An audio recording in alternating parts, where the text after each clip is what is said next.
Yeah,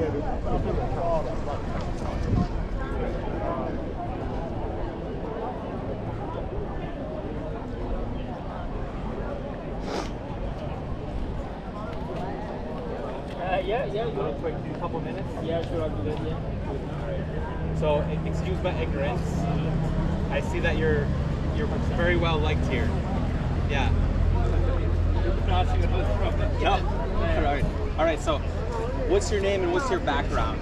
So my name is Shoaib and I'm a Pakistani, but I was born in, I was raised in Saudi Arabia, so I lived in Pakistan.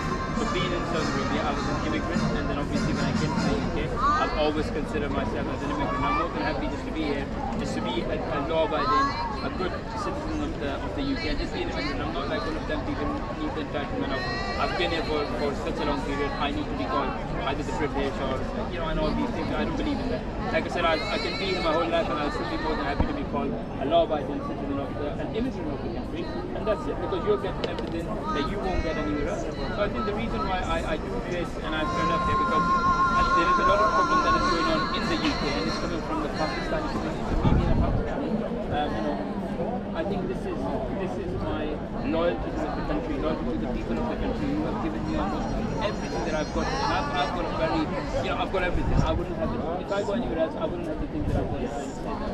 So for me, this is my loyalty to the people and to the country. When the white British people are saying, okay, we don't want this, and I'm thinking, yeah, that's exactly the same. I'm not going to sit there and say just because it's not happening to me, it doesn't concern me, I shouldn't say anything. Because if I decide to do that, I'm going to have a very easy life, because that's exactly the reason why I'm here today. So when I start speaking for the people, like I know the people don't need me to speak on their behalf, but I said, now you know what, they are feeling something that I'm feeling, and I need to say it, because if I don't say it, as the whole country is going to say, the British people are racist. So when they see someone like me, a brown Pakistani person, talking about exactly the same thing that the white British people are talking about, then it comes out of that thing where they easily call you racist and they tell us move on. You can't move on anymore.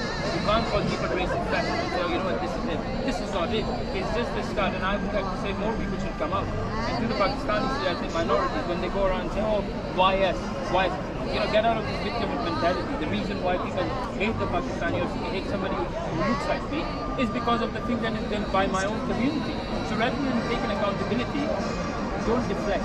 Don't say, oh, you know what, why you are talking about the Pakistani rapists, what about the white rapists, what about the black rapists, what about this? Well, that's not the problem. Yes, there is a problem there as well. But the majority, the thing that we are talking about is the systematic failure of the white British girls when they were as young as 9, 10, 11, 12 years old, and when they went to the police, rather than the police helping them, they turned around and said to them, oh, why did you get drunk?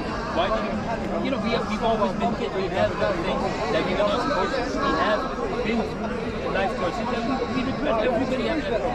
But then, for the police and for the system not to stand with the people of the country, yet they want to talk about what's happening in foreign countries, they want to talk about the foreign affairs, or how much they would like to help this country and that country.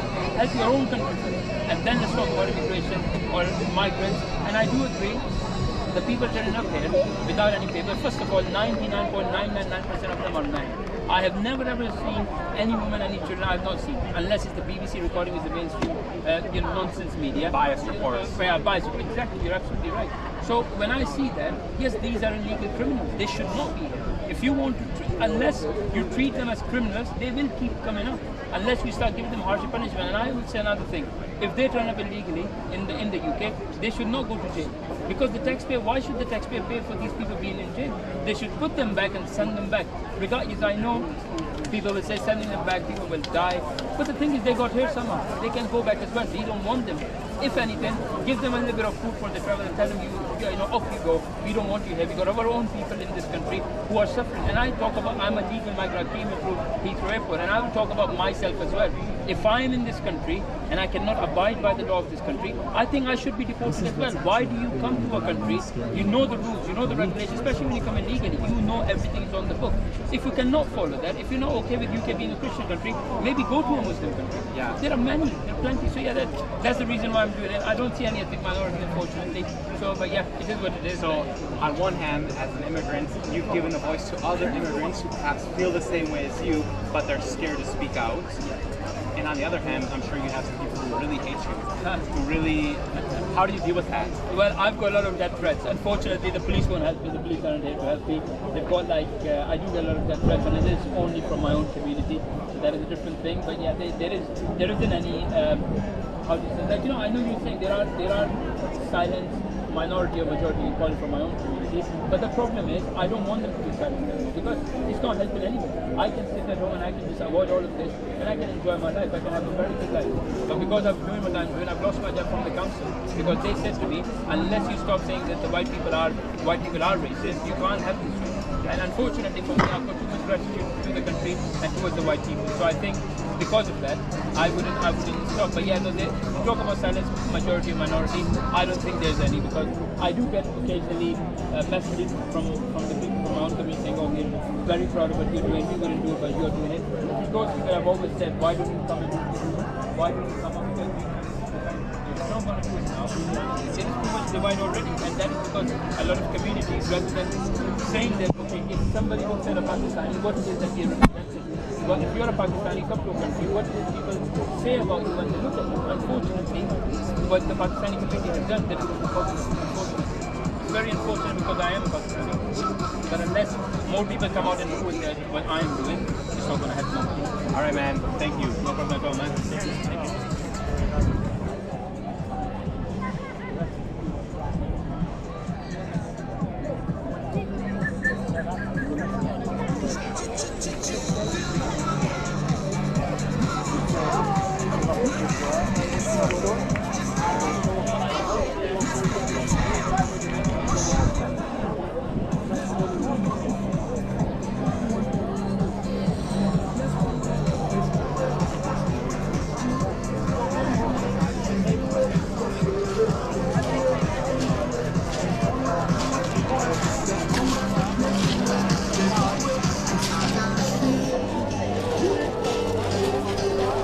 Tonight's gonna be a good night. That tonight's gonna be a good night. That tonight's gonna be a good